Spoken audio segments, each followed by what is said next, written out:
तो ये हो गया हमारा वीडियो ऑन। अब हम आपके सामने हैं और आप हमारे सामने हैं, और हम शुरुआत कर रहे हैं आज फिर से संस्कृत क्लास का।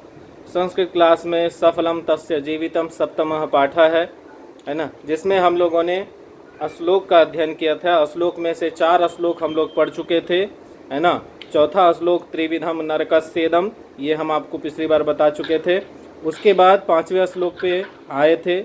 5वां श्लोक भी आपको बता दिए थे या नहीं बताए थे? सर बता दिए थे। बिल्कुल, 5वां श्लोक भी हम आपको बता दिए थे। ठीक है, 5वां श्लोक भी हम लोग पढ़ चुके थे, 5वें श्लोक को समाप्त कर चुके थे। अब आइए जरा इसके अभ्यास पे। तो जहाँ अभ्यास कार्य है, अभ्यास कार्य में अभ्यास कार्य 1 है ना। पहला अभ्यास, पहले अभ्यास में क्या दिया है? पाठम पठित्वा वदन्तु लिखन्तु च आम अथवा नहीं।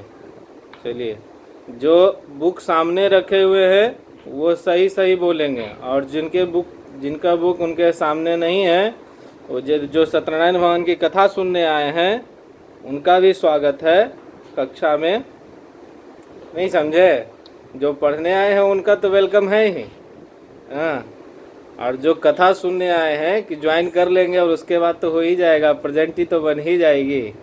पढ़ना तो है ही नहीं, उसके लिए तो हम कसम खा ही लिए हैं, हाँ।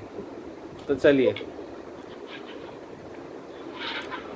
तो पहला प्रश्न आपके लिए, किम नद्यः स्वजलम स्वयं पिबन्ति? नहीं। किम ज्ञानहीना, दूसरा प्रश्न, किम ज्ञानहीना मनुष्यः शोभते? नहीं। चलिए, तीसरा प्रश्न, किम क्रोधः नरकस्य कारणम् अस्ति?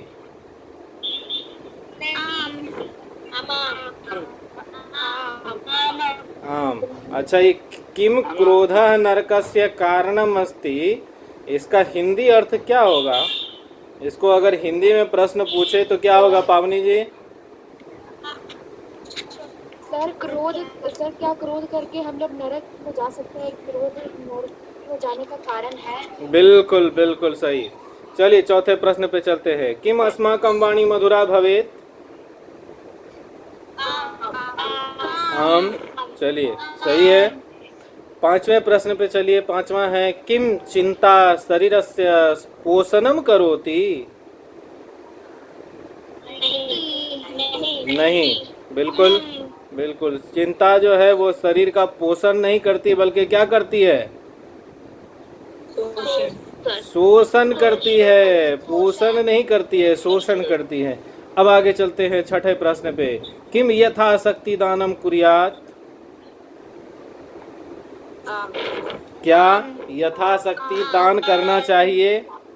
बिल्कुल, आम। चलिए, ठीक है। अब आ जाइए दूसरे पे।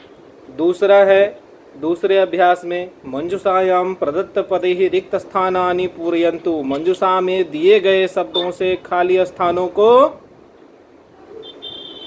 भरें। तो भर लीजिए। गुणहीना जनाः पशवः इव डैश भ्रमन्ति। दूसरे पे आइए, ज्ञानम इव शरीरस्य आभूषणम न भवति। भवति स्वभावती होगा। ठीक है। ज्ञानम इव शरीरस्य आभूषणम न अस्ति।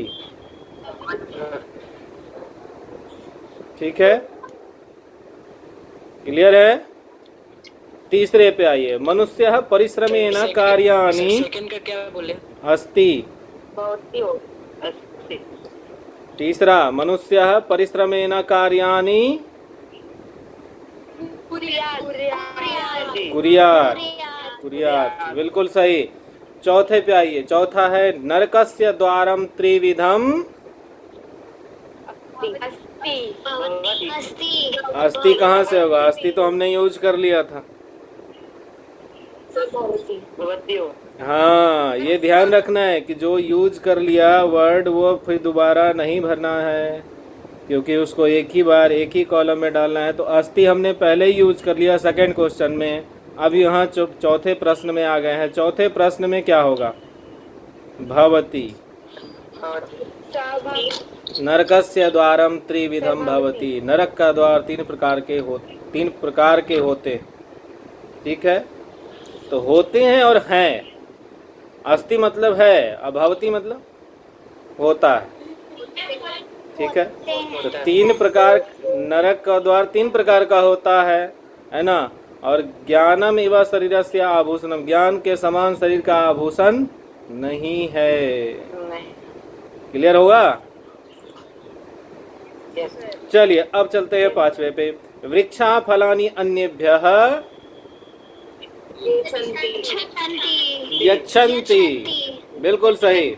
अब आ जाइए अगले प्रश्न पे। अगला है, अगले अभ्यास पे चलिए। अगला अभ्यास है तीसरे अभ्यास में है मंजूषायाः उचितम पर्याय पदम चित्वा लिखन्तु। मंजूषा में दिए गए जो उचित शब्द हैं, है ना, उस पर्याय पदों को चुनकर उचित स्थान पर लिख दें। ठीक है, तो पहला क्या है? विद्या शब्द का पर्याय क्या है? ज्ञानम। लक्ष्मी का पर्याय? लक्ष्मी का पर्याय धनम। वारिवाहः का पर्याय? मेघा। मृगाः। मृगाः का पर्याय? पशव। कामः का पर्याय? कामः। कामः का पर्याय? इच्छा। ठीक है, चलिए, तो इस प्रकार से पर्याय पदों का आपने देख लिया कि कौन कौन से पर्याय पद कहाँ पे हमें लिखने हैं। ठीक है, जैसे विद्या का ज्ञानम, लक्ष्मी का धनम, वारिवाह का मेघः, मृगाः का पशवः और कामः का इच्छा। तो विजया लक्ष्मी से एक प्रश्न है। विजया लक्ष्मी, ये पशवः जो है वो किस वचन में है? पशवः शब्द एक यहाँ पर आया, हमने पढ़ा अभी कि पशवः, जहाँ पर मृगाः का पर्याय आपने बताया पशवः, ये किस वचन में है? एक वचन में है। गलत। ठीक है, बहुवचन में सर। हाँ जी, ये बहुवचन में है। पशु पशु पशवः, पशु पशु पशवः। ठीक है, चलिए, ध्यान रखना चाहिए। चलिए चौथे अभ्यास पे आइए। एतेषां प्रश्नानाम् उत्तराणि एक पदेन वदन्तु लिखन्तु च। इन प्रश्नों के उत्तर एक पद में बताएं। ठीक है, आपको कितने पद में बताने हैं? एक पद में जी। लेकिन हमारे एक्सेलेंट जो स्टूडेंट हैं, एक्सेलेंट स्टूडेंट समझ रहे हैं ना जी? अभी आप समझ जाइए एक्सेलेंट हम किसको बोल रहे हैं। वो जहाँ जहाँ एक पद में उत्तर देना होता है वहाँ फुल सेंटेंस में लिखेंगे, क्योंकि वो बड़े चालाक। और जहाँ फुल सेंटेंस में आंसर हमें देना है वो वहाँ वन वर्ड कर देंगे और उसके बाद कहेंगे सर इसमें गलत क्या है, सही तो है। तो ऐसे जो एक्सेलेंट स्टूडेंट हैं हमारे, वो उनके लिए ज़रा विशेष ध्यान देने की ज़रूरत है कि जहाँ एक पद में उत्तर देना है वहाँ एक ही शब्द लिखना है आपको, और जहाँ पूर्ण वाक्य में उत्तर देना है वहाँ आप एक पूरा वाक्य लिखेंगे। ठीक है, तभी उसको सही माना जाएगा, नहीं तो गलत माना जाएगा। बिल्कुल। चलिए, तो इसी के साथ आपका पहला प्रश्न ये रहा आपके स्क्रीन पे। गुणहीना जना कुत्र भारभूताः भ्रमन्ति।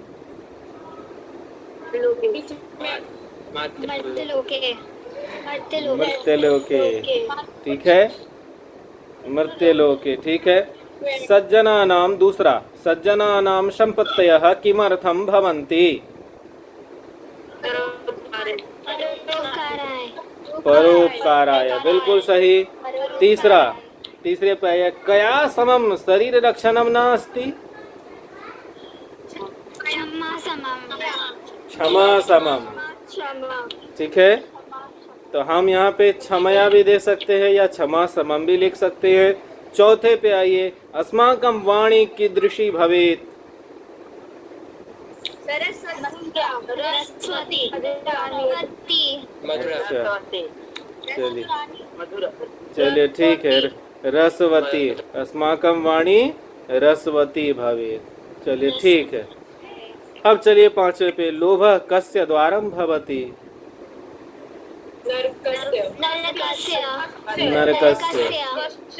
चलिए बिल्कुल सही। छठे पे आ जाइए। छठा आपका प्रश्न है, मनुष्य रूपेण मृगाः चरन्ति, अत्र चरन्ति इति क्रियापदस्य कर्तृपदं किम्।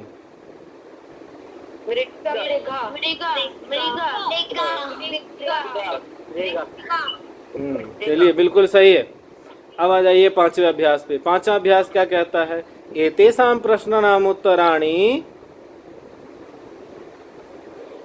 आगे क्या है, पूर्णवाक्येन वदन्तु लिखन्तु च। बिल्कुल, तो इन प्रश्नों के उत्तर हमको कैसे देने हैं, पूर्ण वाक्य में। जी, तो पूर्ण वाक्य में सुनने के लिए हम एक एक करके जो हमारे सामने मेरे स्क्रीन पे दिख रहे हैं, जरा उनको हम आह्वाहित करेंगे, कॉलिंग करेंगे जिसको कहेंगे, है ना। और उनके नाम कॉलिंग होते ही अपना आंसर शुरू कर दीजिएगा, ठीक है ना। तो पहला प्रश्न है आपका, के स्वफलानि स्वयं न खादन्ति। अब उत्तर हम किसी एक से लेंगे। तो उत्तर है, जय चुप, ज्यादा सुनाई देता है तुमको। अभी क्या बोले हम, नाम कॉलिंग होगा तब आंसर देंगे, ऐसे थोड़ी देना। चालू हो गए मशीन की तरह, फट फट फट फट। मुंह है तक चमड़ा का भगवान मुंह दे, इसका मतलब क्या है, कहीं भी बजाना शुरू कर देगा। चलो अब नाम कॉलिंग करेंगे उसके बाद। चलिए, तो नाम कॉलिंग के लिए जो जो मेरे स्क्रीन पे दिख रहे हैं, इसमें एक दिख रहे हैं सौम्या जी, आ जाइए 8F, सामने आइए जरा।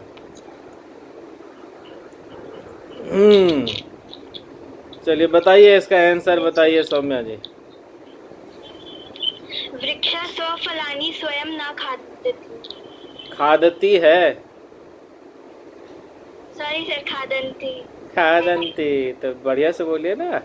हाँ, वृक्षा, सही आंसर इसका क्या है, वृक्षाः स्वफलानि स्वयं न खादन्ति। क्लियर। अब दूसरे प्रश्न पे चलते हैं। कया समम शरीर भूषणम न अस्ति। कया समम शरीर भूषणम न अस्ति। अविकार नारायण। विद्या समम शरीर भूषणम न अस्ति। बिल्कुल सही, विद्या समम शरीर भूषणम न अस्ति। चलिए तीसरा प्रश्न पहुंच रहा है अभी। विश्व भास्कर, विश्व भास्कर जरा फ्रंट पे आइए और आप दिखिए हमको जरा। सर ये तो साग सब हम क्या हुआ, कहाँ साग सब्जी बेचने लगा, मत बेचो अभी, अभी क्वेश्चन सुनो।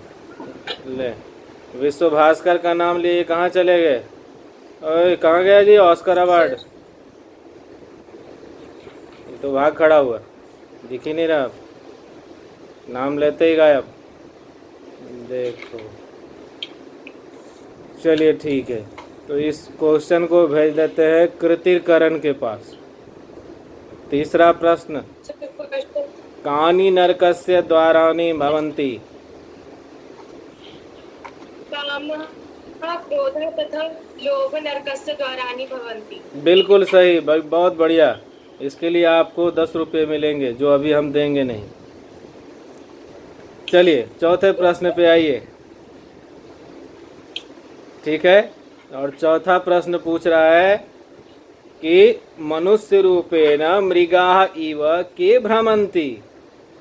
और यह प्रश्न पहुंच जाएगा, एक ही तो दो तो कैचिंग है, कैचिंग कैचिंग खेलते हैं। देखिए अभी क्वेश्चन निकला नहीं कि आंसर उनके मुंह पे फिर रहा है, और नाम समझ में आ गया है उनको कि हम किसको बोलने जा रहे हैं। जी, आकांक्षा बिल्कुल सही समझ रही है।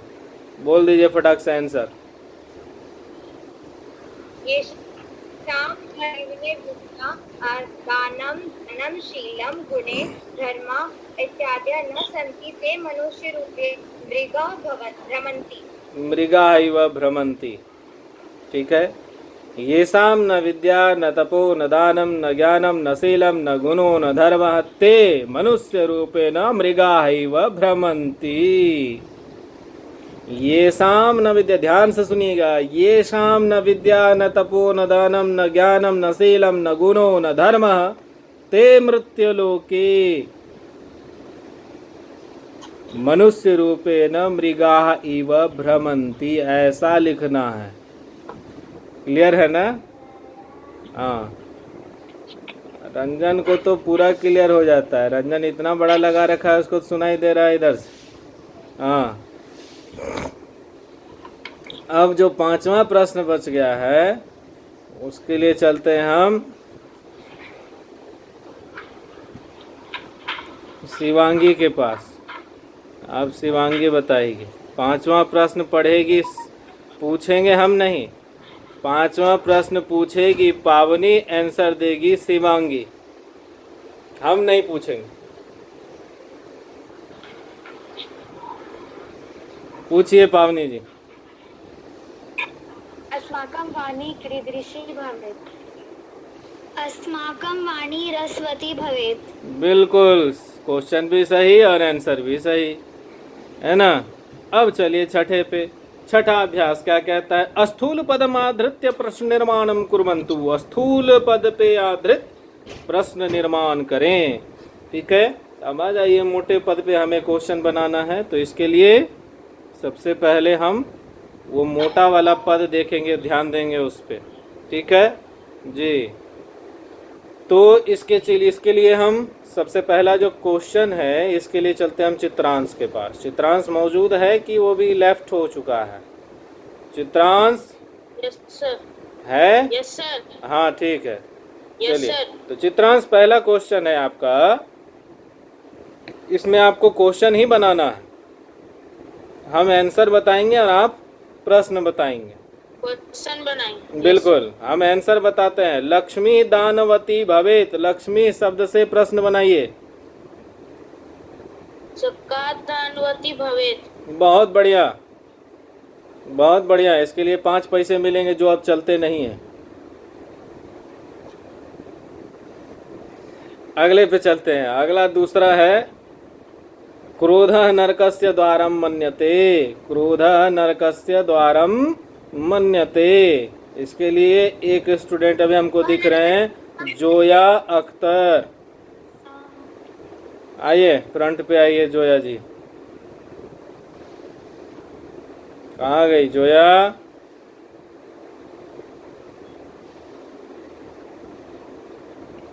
वह नरकस्य द्वारम मन्यते।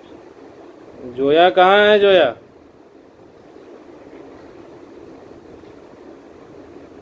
नहीं है, जोया नहीं है। देखो, ज्वाइन करने के बाद खाना खाने चले जाते हैं, यही दिक्कत है। चलिए तो चलते हैं फिर। नैना सिंह, आकाश राज, दोनों में से कोई एक। आकाश राज एटाई, नैना सिंह एटाई, दो में से कोई एक बोलिए। अपना माइक ऑन कीजिए, वीडियो ऑन कीजिए।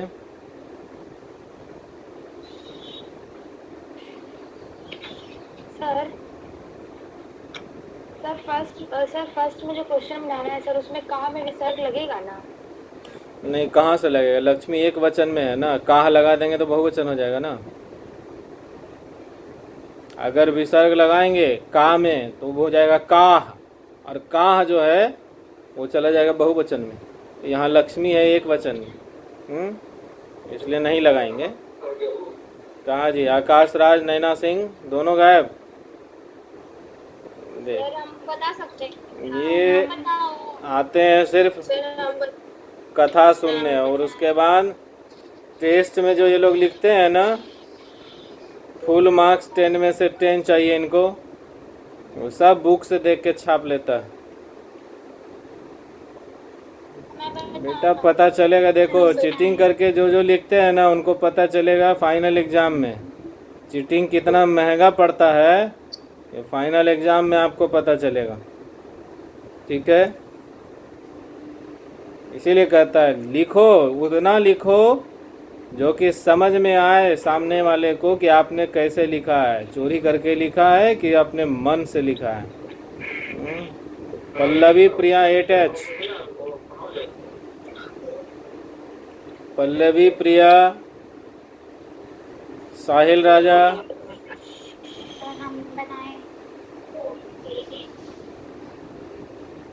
भाई तुम लोग बोलते नहीं हो क्लास में। साहिल, यस हाँ क्या मेरी आवाज़ सुनाई नहीं दे रही है? दे रही है सर। तो दे रही तो आंसर बताओ इसका।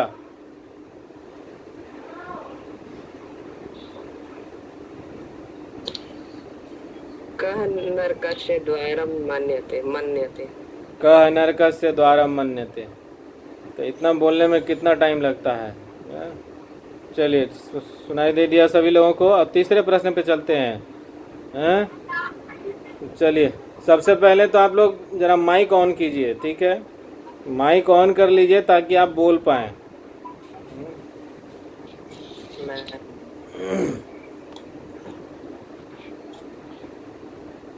प्राची राजकौंडिल्य, इशिका रॉय, दोनों का माइक ऑन।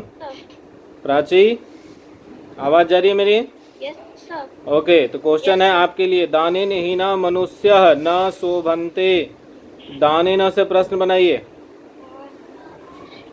हीना मनुष्य न शोभन्ते। बहुत बढ़िया। केन हीना मनुष्य न शोभन्ते, बहुत बढ़िया। चौथे प्रश्न पे आइए। चौथा राज पुष्कर ओझा। Yes sir. पुष्कर ओझा जी आवाज जा रही है बेटा? Yes sir. ओके ठीक है, तो क्वेश्चन सुनिए। क्रोधः मनुष्यस्य नाशम करोति। मनुष्यस्य शब्द से प्रश्न बनाइए। क्रोध कस्य नाशम करोति। बहुत बढ़िया, बहुत बढ़िया। चलिए सभी लोगों को आवाज़ सुनाई पड़ गई होगी। पांचवें प्रश्न पे आइए। क्षुधया समम शरीर पीडनम न भवति। क्षुधया समम शरीर पीडनम न भवति। पावनी वर्मा 8I। पावनी वर्मा 8I।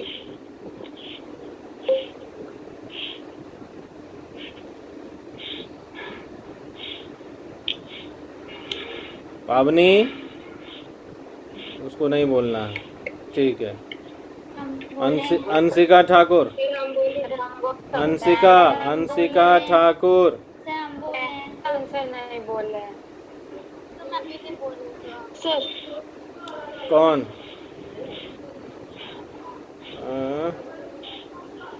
कौन नहीं बोले?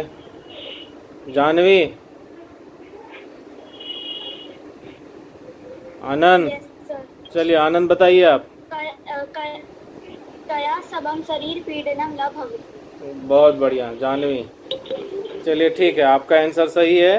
कया समम शरीर पीडनम न भवति, ये आपका इसका अंतिम प्रश्न हो गया समाप्त। इसके बाद आइए सातवें पे। सातवां है उचितम भावम सही इति चिन्हेन अंकितम कुर्वन्तु। वाणी रसवती यस्य, इसका सही अर्थ बताइए क्या है इस तीन ऑप्शन में से, फर्स्ट सेकेंड एंड थर्ड। वाणी रसवती यस्य का सही आंसर क्या है?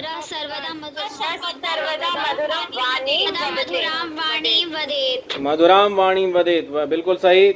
दूसरा है परोपकाराय सताम विभूतयः, इसका सही अर्थ इसमें से क्या है इस तीन ऑप्शन में से?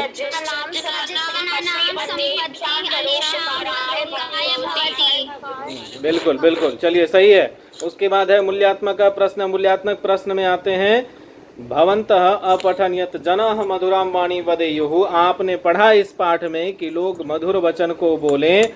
दानिनः भवेयुः, दानी बने। विद्यायुक्ताः क्षमाशीलाः च भवेयुः, विद्या से युक्त और क्षमा करने वाले बने। इति, ऐसा आपने इस पाठ में पढ़ा या नहीं पढ़ा? Yes sir. अधुना वदन्तु भवन्तः कान् कान् गुणान् धारयिष्यन्ति। अब आप बताइए इसमें से कौन कौन से गुण आप धारण करते हैं?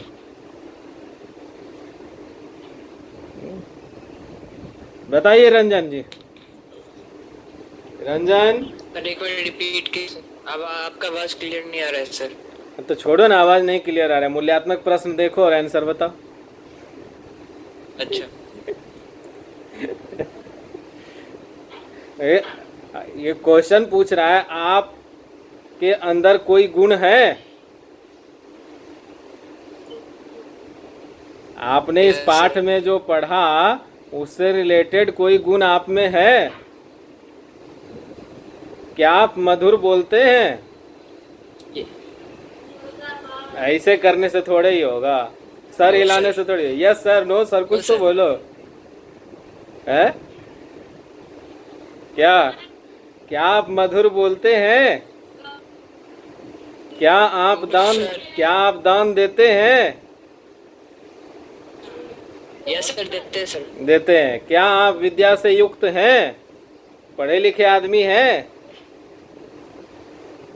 सर अभी तो पढ़ाई कर रहे हैं सर। नहीं, थोड़ा पढ़े लिखे हैं, क ख ग घ बुझाता है? Yes sir. Yes sir. अच्छा, क्या कभी आपने किसी को क्षमा किया है उसकी गलती के लिए? Yes sir. Yes sir. Okay, अच्छा। आकांक्षा, क्या आपने कभी क्षमा किया है किसी को?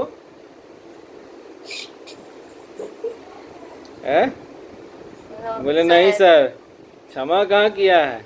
जोया जब जब बोलती तब तब तो हम लड़ ही लेते थे। जोया को क्षमा कहाँ किया। चलिए ठीक है, ये गतिविधि यही है। ठीक है, मूल्यात्मक गतिविधि मतलब आप अपने से चिंतन कीजिए हमारे अंदर कौन कौन से गुण होने चाहिए। हम विद्या से युक्त होने चाहिए, है ना। मतलब हमारे अंदर ज्ञान भी होना चाहिए, हमारे अंदर कोई गुण होना चाहिए, मतलब कोई कला भी होनी चाहिए।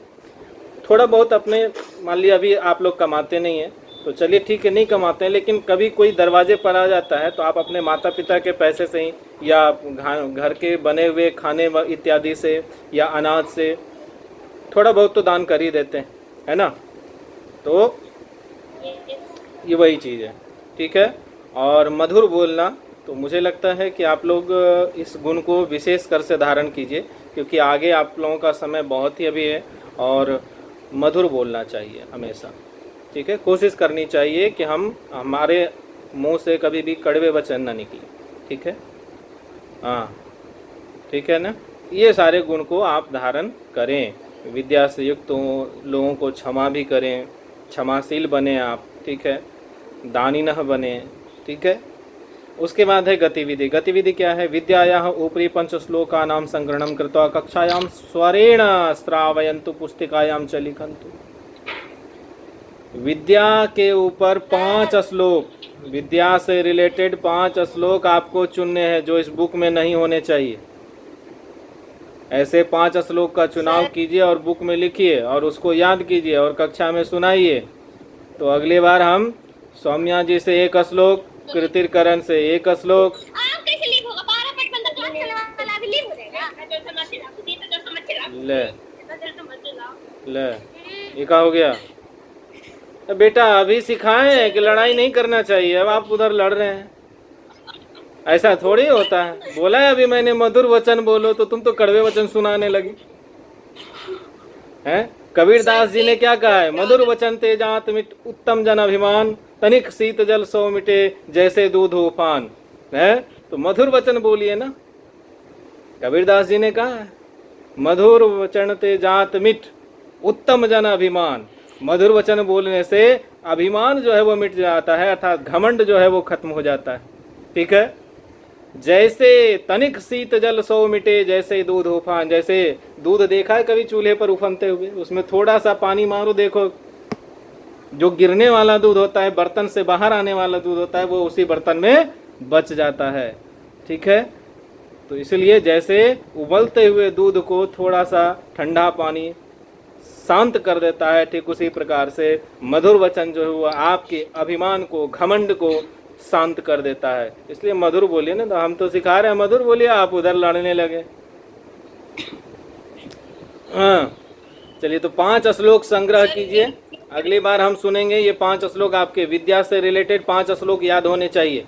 ठीक है, दूसरा है कस्यापि देश भक्तस्य चित्रम निर्माय तस्मिन् पंचवाक्यानि रचित्वा कक्षायाम श्रावयन्तु पुस्तिकायाम च लिखन्तु। किसी भी देश भक्त जो जिनको आप जानते हैं, बहुत अच्छे तरीके से पहचानते हैं, बहुत सारे देशभक्त हमारे यहाँ हुए हैं, है ना, तो ऐसे जो देशभक्त जो देश के लिए शहीद हो गए, है ना, अपने आप को जिन्होंने इस देश के लिए कुर्बान कर दिया, ऐसे देशभक्तों का कोई एक देशभक्त का चित्र बनाइए और उनके विषय में 5 वाक्य लिखने हैं, वो भी संस्कृत में। ठीक है, तो मुझे उम्मीद है कि आप लोग ये कर लीजिएगा, अपने कॉपी में कीजिएगा और मुझे अगली बार कक्षा में दिखा दीजिएगा। ठीक है, इसी के साथ हमारा समय होता है समाप्त यहीं पर, और अगली बार हम मिलेंगे कुछ व्याकरण पाठ को लेकर आपके साथ। संधि है ना, संधि है, वृद्धि संधि है अगले पाठ में। व्याकरण पाठ आप देख पा रहे हैं, वृद्धि संधि है, यण संधि है, ये 2 संधि को लेकर हम आपके सामने रहेंगे। और अगली बार हम लोग वृद्धि संधि और यण संधि को और भी अच्छे तरीके से समझने का प्रयास करेंगे। ठीक है, और इसी के साथ समय होता है समाप्त। Tata and bye bye. और अब आपका टाइम होता है शुरू, जितने देर तक आप मौजूद हैं सामने। अगर कोई प्रश्न आपके मन में है तो फटाफट से आप पूछिए।